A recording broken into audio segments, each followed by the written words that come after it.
चलो तो टॉपिक की शुरुआत करते हैं। ठीक है, हेडिंग डालो सभी लोग। आज के टॉपिक की हेडिंग डालेंगे सभी लोग mole concept. Some basic concept के अंदर सबसे इम्पॉर्टेंट टॉपिक हम पढ़ने जा रहे हैं जिसका नाम है मोल कॉन्सेप्ट। ठीक है,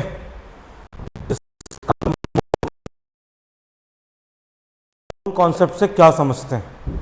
ठीक है ना, जो सबसे पहला जो हमारे दिमाग में सवाल उठेगा कि हम मोल कॉन्सेप्ट से क्या समझते हैं, मोल क्या है। ठीक है ना, तो देखो भाई एक्चुअली हम चाहते क्या हैं, मेरी बात को समझो। ठीक है ना, लिखना छोड़ो, सुनते रहो, अभी मैं समय दूंगा। देखो भाई होता क्या है कि केमिस्ट्री का जो इस्तेमाल है, केमिस्ट्री का जो इस्तेमाल है वो हम हर जगह करते हैं और ख़ासकर कहाँ करते हैं? खासकर इंडस्ट्रीज़ में करते हैं। समझ में आ रहा है? ठीक है ना, केमिस्ट्री का इस्तेमाल हम लोग लगभग हर जगह करते हैं और ख़ासकर करते हैं इंडस्ट्रीज़ में। समझ में आ रहा है? और इंडस्ट्रीज़ में क्यों किया जाता है? To make product. क्या बनाने के लिए? जल्दी बताओ। प्रोडक्ट बनाने के लिए। ठीक है ना, तो हमारे पास जो भी चीज़ें हम यूज़ कर रहे हैं डेली लाइफ में वो प्रोडक्ट हैं। जैसे एक पेन प्रोडक्ट है, हम जो कपड़े पहन रहे हैं वो प्रोडक्ट है। समझ में आ रहा है? रंग बिरंगे कपड़े वो एक प्रोडक्ट है। हम लोग आयरन का इस्तेमाल करते हैं, लोहे का इस्तेमाल करते हैं घर बनाने में, कार बनाने में, वो भी क्या है? एक प्रोडक्ट है। समझ में आ रहा है? और ये जितने भी प्रोडक्ट हैं ये किसी ना किसी इंडस्ट्री में बनते हैं। समझ में आ रहा है? किसी न किसी इंडस्ट्री में। जैसे कि हम लोग जानते हैं, क्या कहते हैं, टाटा मोटर्स जो है वो कार बनाने का काम करता है। सही बात है कि नहीं? ओके, इसी तरीके से अलग अलग कंपनियां अलग अलग प्रोडक्ट बनाती हैं। तो मान लेते हैं कि एक इंडस्ट्री है। ठीक है ना, मान लेते हैं एक इंडस्ट्री है और उस इंडस्ट्री में काम किसका चल रहा है? उस इंडस्ट्री में आयरन बनाने का काम चलता है। क्या बनाने का काम चलता है? जल्दी बताओ। आयरन बनाने का। ठीक है ना, तो आयरन को बनाने की जो रिएक्शन है उसमें क्या किया जाता है? उसमें लिया जाता है Fe2O3। Fe2O3 सबसे ज़्यादा मिलने वाला आयरन का क्या है? ओर है। ठीक, समझ में आ रहा है? सबसे ज़्यादा मिलने वाला आयरन का क्या है? ओर है। Fe2O3 को इसकी रिएक्शन कार्बन मोनोऑक्साइड के साथ की जाती है। इसकी रिएक्शन किसके साथ की जाती है? बोलो बेटा। इसकी रिएक्शन करवाई जाती है कार्बन मोनोऑक्साइड के साथ। और जब ये रिएक्शन होती है, इस रिएक्शन का टेम्परेचर है लगभग ये 700 से 800 डिग्री सेल्सियस के बीच में होती है। जब ये रिएक्शन होती है तो इस रिएक्शन से क्या बनता है? आयरन बनता है और साथ में क्या बनता है? Carbon dioxide. इससे प्रोड्यूस होता है आयरन और ये बनता है कार्बन डाइऑक्साइड। समझ में आ रहा है? ठीक है ना, ओके। तो इस रिएक्शन से क्या फॉर्म हुआ? इस रिएक्शन से आयरन फॉर्म हुआ। अब मैंने आप लोगों को लास्ट क्लास में क्या पढ़ाया था? मैंने आप लोगों को लास्ट क्लास में पढ़ाया था कि कोई भी केमिकल रिएक्शन अगर होती है, प्रीवियस क्लासेस में हमने पढ़ा है, कोई भी केमिकल रिएक्शन अगर होती है तो बेटा केमिकल रिएक्शंस कहाँ पर होती हैं? केमिकल रिएक्शंस एटॉमिक लेवल पे होती हैं। कौन से लेवल पे होती है? जल्दी बताओ। एटॉमिक लेवल पे होती हैं, या फिर हम बोले केमिकल रिएक्शंस कहाँ पर होती हैं? केमिकल रिएक्शन मॉलिक्यूलर लेवल पे होती है। समझ में आ रहा है? ठीक है ना, तो रियल में जो रिएक्शंस होती हैं वो एटम के लेवल पे या कहाँ पर होती है? मॉलिक्यूल के लेवल पे। और बेटा एटम और मॉलिक्यूल बहुत कम। समझ में आ रहा है? ठीक है ना, हम ये बोलें mass of atom and molecule. Mass of atom and molecule जो होता है वो कैसा होता है? बहुत ही कम होता है, वेरी वेरी स्मॉल। लगभग इसका जो रेंज होता है 10⁻⁻24 ग्राम का रेंज। समझ में आ रहा है? इसका रेंज क्या है? लगभग 10⁻24 ग्राम। इसको तुम समझने की कोशिश करो। 10⁻24 ग्राम की बात कर रहा हूं मैं। ठीक है ना, कितना छोटा मास होता है। दूसरी चीज़ तुम्हारे दिमाग में आएगी, क्या सर हम लोग ये मास कैलकुलेट कर सकते हैं? देखो बेटा, लैब्स में ऐसी मशीन्स बना ली गई हैं, जिसमें एक बहुत ही कॉमन मशीन है जिसको बोला जाता है मास स्पेक्ट्रोस्कोपी। उसकी मदद से हमें एटम का, मॉलिक्यूल का एग्जैक्ट मास मिल जाता है। किस मदद से मिल जाता है? Mass spectroscopy. लेकिन मास स्पेक्ट्रोस्कोपी को हम हर इंडस्ट्री में नहीं रख सकते हैं, क्योंकि मास स्पेक्ट्रोस्कोपी एक एटम, एक मॉलिक्यूल का मास रखती है। लेकिन जब इंडस्ट्री में आयरन बनाया जाता है, इंडस्ट्री में जब आयरन बनाया जाता है तो आयरन बनता है टनों से। कैसे बनता है जल्दी बताओ? आयरन जो है वो टनों से बनता है। एक बार में 200, एक बार में 250 किलो, 1000 किलो आयरन बनकर आता है। मेरी बात समझ रहे हो? तो वहां पर ऐसे केस में या फिर किसी केमिकल रिएक्शन में, जैसे कि तुम लैब में अगर केमिकल रिएक्शन करा रहे हो, तो भाई लैब में तो तुम एक छोटी सी लैब में, स्कूल का लैब है मान लो, स्कूल का लैब है, या घर में लैब हमने एक बना लिया है, कई लोग होते हैं साइंटिस्ट, ठीक है ना। तो नॉर्मल छोटे छोटे लैब्स में मास स्पेक्ट्रोस्कोपी की मशीन होती नहीं। समझ रहे हो? पहली चीज, वो मशीन बहुत ही छोटे मास के लिए है। दूसरी चीज, नॉर्मल लैब में और इंडस्ट्री में वो मशीन यूज नहीं होती। समझ में आ रहा है? ठीक है ना। तीसरी चीज क्या है?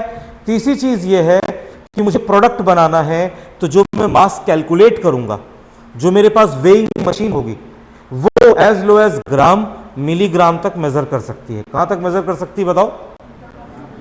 वो एज लो एज ग्राम तक या मिलीग्राम तक मेजर कर सकती है। ठीक है ना। इतने छोटे मास को मेजर नहीं कर सकती। समझ में आ रहा है? मतलब इन जनरल मेरे पास जो मशीन्स होंगी उनमें मैं एज लो एज 1 ग्राम तक मेजर कर पाऊंगा, या कुछ केसेस में 0.001 ग्राम तक मेजर कर पाऊंगा। ये यहां तक मेजर करने की कैपेसिटी होती है हमारे पास। समझ रहे हो? जबकि ये कितना है?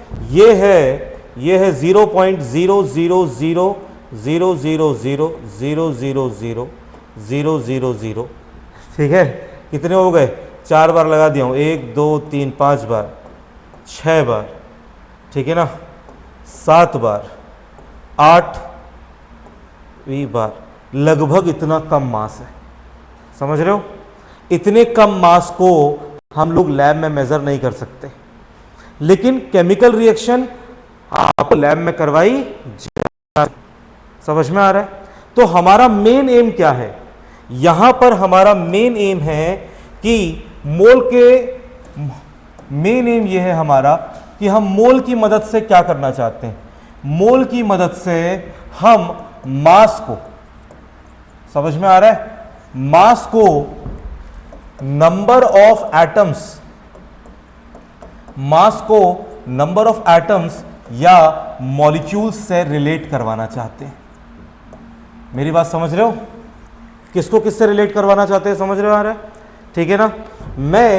मैं चाहता हूं कि जो डेली यूज में हम लोग मास की टर्म यूज करते हैं, डेली यूज का जो मास है, जिसको हम ग्राम में, मिलीग्राम में, किलोग्राम में कैलकुलेट करते हैं, समझ में आ रहा है? मैं क्या करना चाहता हूं? मैं उस मास को नंबर ऑफ एटम और नंबर ऑफ मॉलिक्यूल से रिलेट करवाना चाहता हूं। क्या ये बात सभी लोगों को समझ में आ रही है या नहीं आ रही? बोलो। ये मेरा एम है। ठीक है ना। इट मींस मोल क्या है? Mole just a unit to simplify calculation. ये जस्ट एक यूनिट है जिससे हम क्या कर सकते हैं? कैलकुलेशंस को सिंप्लीफाई कर सकते हैं। ठीक है। जैसे कि तुम लोगों ने ये सुना होगा, तुम लोगों ने एक टर्म सुनी है, ये टर्म सुनी है तुमने? एक टर्म होती है जैसे कि डजन। डजन नाम की टर्म सुनी है तुमने? डजन, ठीक है ना, जिसको हिंदी में दर्जन कहते हैं। ओके। अब डजन का मतलब क्या होता है? डजन का मतलब होता है ग्रुप ऑफ 12 से, ठीक है ना, 12 सिमिलर थिंग्स, 12 सिमिलर थिंग्स, 12 एक जैसी चीजों का क्या है? ये ग्रुप है, इसे डजन कहते हैं। अब देखो, मान लो कि तुम एक फ्रूट सेलर के पास जा रहे हो, ठीक है ना, तुम्हें खरीदना है केले, समझ में आया। अब तुमको केले खरीदने और तुमको चाहिए हैं, ठीक है ना, कितने केले चाहिए हैं, 150 केले चाहिए, 150 केले चाहिए। अब उस फ्रूट सेलर के पास दो ऑप्शन है, कैलकुलेट करेगा एक एक करके, 1 2 3 4 5 7 8 9 10 11 12 13 14 15 16 17 18 19 20, और ऐसे करते करते उसे 150 तक जाना है। अब मुझे बताओ इसमें टाइम लगेगा कि नहीं लगेगा, बताओ। पहली चीज तो 150 तक कैलकुलेट करना है, टाइम लगेगा कैलकुलेट करने में, पहली चीज। दूसरी चीज, अगर बीच में एक नंबर भूल गए, जो कि एक बहुत कॉमन चीज है, मैं तुम्ही लोगों को अभी बोलूंगा कि गिनती गिनो 1000 तक की, तो तुम बीच में एक नंबर खा जाओगे, ठीक है ना। और हिंदी में बोलूंगा तो बोलोगे कई सारे खा जाओगे, कि हिंदी में जरा गिनो, ठीक है ना, समझ में आ रहा है।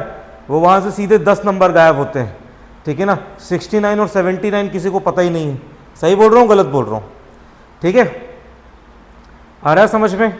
तो इसीलिए दूसरा तरीका क्या है, दूसरा तरीका है कि भाई वो 12 केले निकाले और 12 केले के एक डजन बनाए, और ऐसे 12 केले निकाल के वो 12 डजन निकाल ले।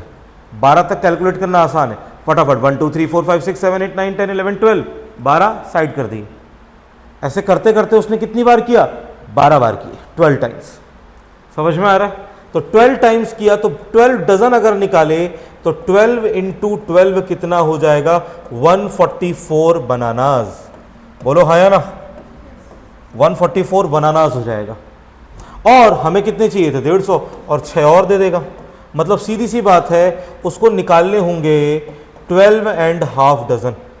कितने निकालने होंगे जल्दी बताओ, अरे बोलो भाई, बोलो बोलो, कितने निकालने पड़ेंगे, 12.5 डजन।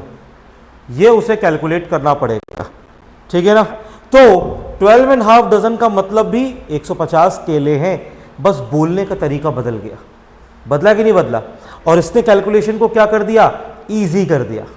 यही काम मोल करने वाला है, समझ में आ रहा है। यही काम कौन करने वाला, बोलो, मोल। अब देखो, जो मोल कंसेप्ट का जो डेवलपमेंट है ये बहुत छोटा नहीं है, लगभग मैं बोलूंगा मोल का जो डेवलपमेंट है, जब हमारे basic laws of chemical combinations आ गए, जो हमने लास्ट क्लास में पढ़े थे, basic laws of chemical combinations कब पढ़े थे, बोलो, कब पढ़े थे, लास्ट क्लास में पढ़े थे अपन ने। तो उसमें हमने क्या पढ़ा था, सारे लॉज पढ़े थे। तो लॉज आते आते लगभग 1830 तक सारे लॉज आ गए जो हम कॉमनली यूज करते हैं, जो हमने लास्ट क्लास में पढ़े थे। लगभग 1820 के आसपास से साइंटिस्ट के दिमाग में ये चलने लग गया था कि कैसे कैलकुलेट करें, और हर साइंटिस्ट अपना अपना तरीका बनाता था। याद रखना, उसको पता नहीं कि वो सही कर रहा है या गलत कर रहा है, लेकिन कोशिश करते थे। मेरी बात समझ रहे हो। और इसीलिए मोल कंसेप्ट का डेवलपमेंट लगभग 1820 के आसपास से चालू हो गया था, समझ में आ रहा है, ठीक है ना। इससे पहले भी मोल का चलता था, जब गैस वैस लॉज आ रहे थे उस टाइम पर भी थोड़ा थोड़ा मोल के बारे में आइडिया था, ठीक है ना, समझ में आ रहा है।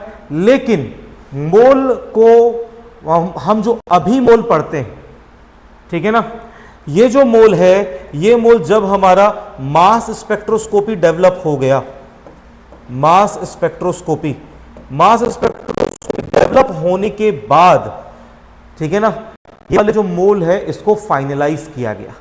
मतलब पुराने साइंटिस्ट के कॉन्सेप्ट भी रखे और मास स्पेक्ट्रोस्कोपी से जो डेटा मिल रहा था उसको भी रखा, समझ में आ रहा है। जैसे कि हाइड्रोजन का मास 1 होता है, 1 EMU होता है कि नहीं होता, अरे बोलो भाई, 1 EMU होता है हाइड्रोजन का मास। मास स्पेक्ट्रोस्कोपी ने बहुत बाद में बताया है, 1930 इसके 100 साल पहले से साइंटिस्ट ये लेकर चल रहे थे कि हाइड्रोजन का मास 1 मानते हैं हम। उन्होंने 100 साल पहले अज्यूम कर लिया था कि हाइड्रोजन का मास हम 1 अज्यूम करेंगे। ऑक्सीजन का मास हम लोग कितना लेते हैं, 16। लगभग 100 साल पहले उन्होंने ऑक्सीजन का मास अज्यूम कर लिया था कि 16 लेकर चलेंगे, ठीक है ना, समझ में आ रहा है। तो याद रखना, हो सकता है कि टेक्निक्स बाद में डेवलप हों, लेकिन कॉन्सेप्ट पहले डेवलप किए जा सकते हैं। जैसे कि एक बहुत अच्छी डिस्कवरी थी, ब्लैक होल, ठीक है ना। ब्लैक होल तो जानते होगे, थोड़ा बहुत आइडिया ब्लैक होल का पता है? ब्लैक होल कृष्ण विवर जिसको कहते हैं, आज जाके सर्च करना ब्लैक होल के बारे में, ठीक है ना। जिसको नहीं पता है, तुम स्टूडेंट हो, पता होना चाहिए कि व्हाट इज ब्लैक होल। तो ब्लैक होल की जो थ्योरी दी गई थी वो दी थी आइंस्टीन ने 1920 से 1930 के बीच में, आई गेस उस पीरियड में। उस टाइम पर उसने ब्लैक होल जैसा कुछ एग्जिस्ट करेगा थ्योरी दी थी। प्रूफ नहीं था, किसी ने देखा नहीं था, लेकिन 1972 में जब रेडियो टेलीस्कोप आए तो पता चला कि ब्लैक होल जैसी चीज हमारे यूनिवर्स में एग्जिस्ट करती है। समझ में आ रहा है?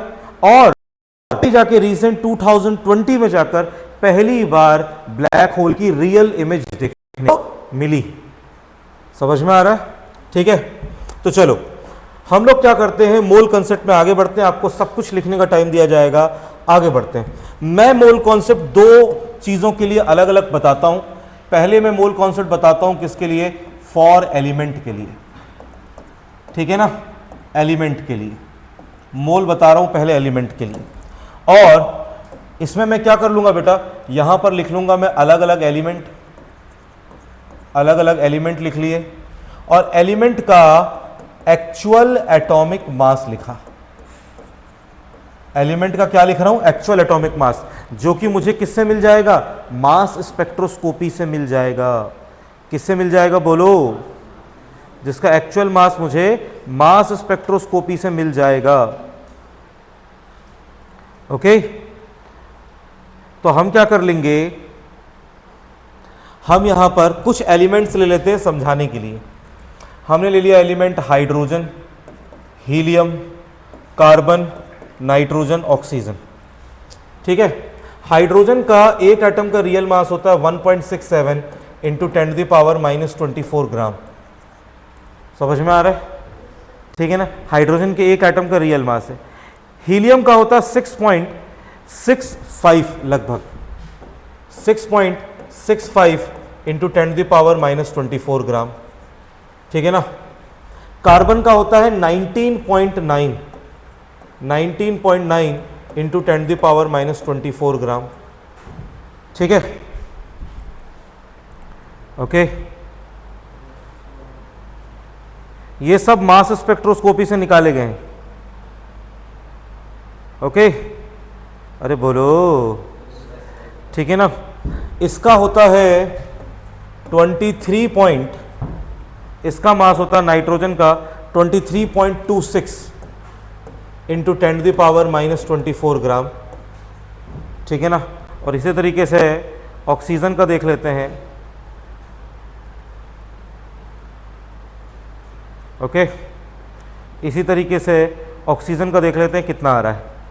ऑक्सीजन का होता है 26.57 इंटू 10⁻⁻24 ग्राम। ये सारे मासेस मास स्पेक्ट्रोस्कोपी से निकाले गए। अरे बोलो आया ना, समझ में आया? अब मुझे एक चीज बताओ, क्या ये मासेस तुम लोगों को याद हो जाएंगे? बोलो भाई, हाँ? अरे थोड़ी तो हिम्मत दिखाओ भाई। नहीं, पहले हिम्मत खत्म कर दी। नहीं सर, नहीं होंगे यार।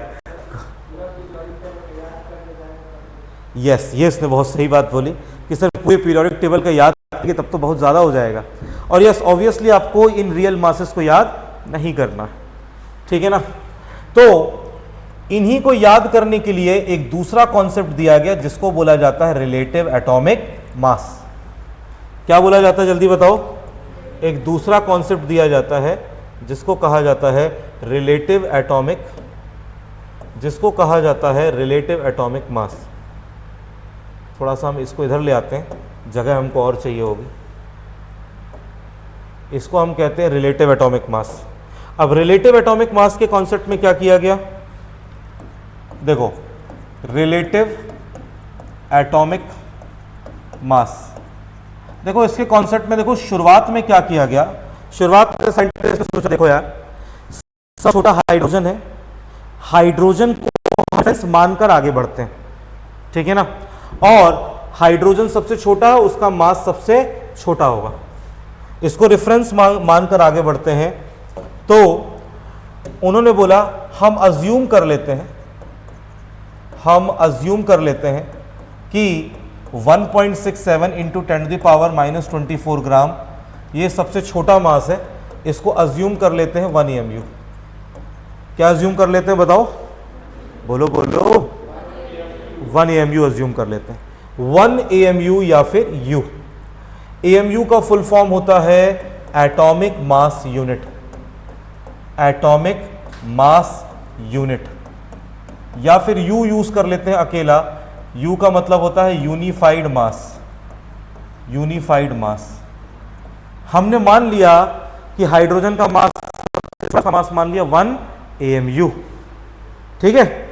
अब हम ये बोलते हैं फॉर हीलियम, हीलियम के लिए देखते हैं, तो हम ये बोल सकते हैं सिंस 1.67 इंटू 10⁻⁻24 ग्राम वो बराबर है 1 AMU के, तो हीलियम का मास, ठीक है ना, हीलियम का मास कितना होता है 6.65, 6.65 इंटू 10⁻⁻24 ग्राम वो किसके बराबर होगा। तो इसको सॉल्व करेंगे तो 1 हो जाएगा। ये याद रखना मैं यूनिटरी मेथड यूज कर रहा हूं जो 9वीं 10वीं में पढ़ाई जाती है। ये वाली जो क्वांटिटी है, ये नंबर है वो नीचे आएगा 1.67 इंटू 10⁻⁻24, और ये ऊपर आ जाएगा 6.65 इंटू 10⁻⁻24। समझ में आ रहा है। और जब इसको सॉल्व किया जाएगा ये और ये एग्जैक्टली डिवाइड हो जाएंगे, और जब इसको सॉल्व किया जाएगा तो वैल्यू लगभग 4 AMU आती है, ठीक है ना। जरूरी नहीं है हर बार 4 AMU आए, हो सकता है कभी 3 थोड़ा सा कम हो जाए, 3.98 आ जाए, 4.01 आ जाए, ऐसा चलता है। समझ में आ रहा है, ठीक है। तो वैल्यू आ रही है लगभग 4 AMU। इसका क्या मतलब है, इसका मतलब है कि हीलियम का जो मास है, मास ऑफ हीलियम वो है 4 AMU। 4 AMU को मैं लिख सकता हूं 4 इंटू 1 AMU, 4 इंटू 1 AMU, या फिर जिसको मैं बोल सकता हूं 4 into mass of hydrogen, 4 into mass of hydrogen.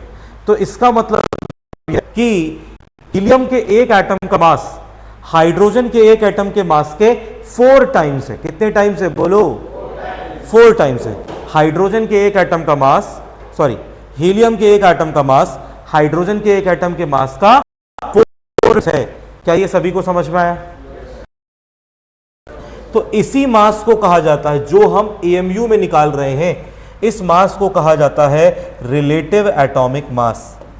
क्या बोलते हैं इसे, जल्दी बताओ। इसको बोला जाता है रिलेटिव एटॉमिक मास, ठीक है। समझ में आ रहा है, रिलेटिव एटॉमिक मास। तो हाइड्रोजन का रिलेटिव एटॉमिक मास आता है 1 AMU, हीलियम का आता है 4 AMU। वैसे ही कार्बन का करते हैं तो कार्बन का आता है 12 AMU, नाइट्रोजन का आता है 14 AMU, ऑक्सीजन का आता है 16 AMU। समझ में आ रहा है, बोलो भाई।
अब देखो ये सब याद, मतलब इसमें बेसिक बेसिक चीज़ों को याद रखना होता है, पूरी टेबल याद करने की ज़रूरत नहीं पड़ती, लेकिन ये कॉन्सेप्ट आपका डेवलप कराया जा रहा है, ठीक है,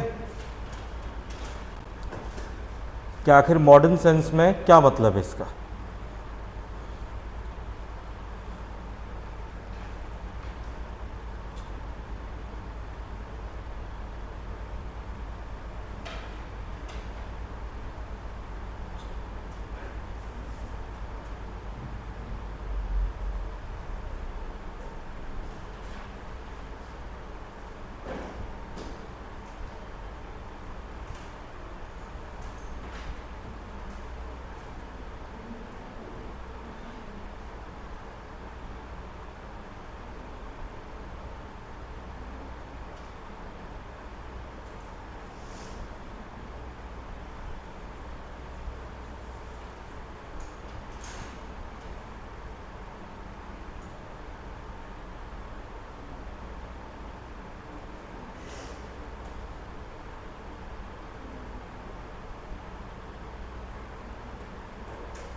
हो गया, लिख लिया, नीचे लिख लो जो लिखा है, 1 mole is equal to 6.02 10⁻23।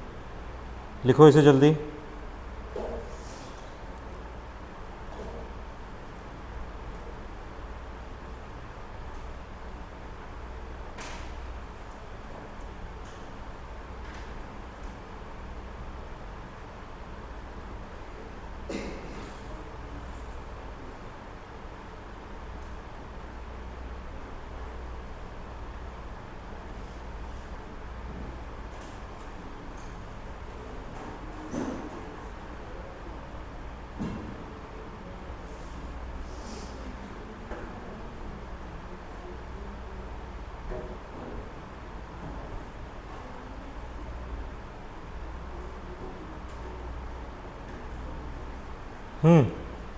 Done,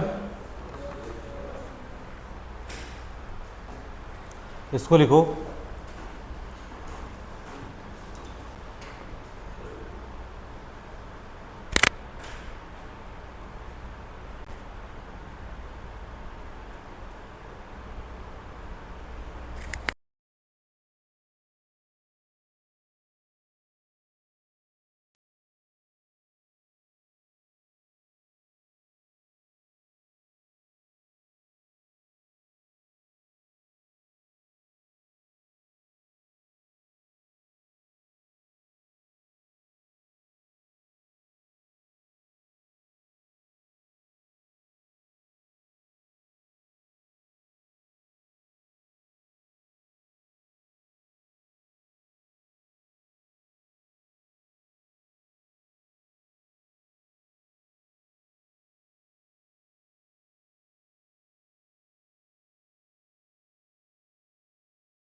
masses.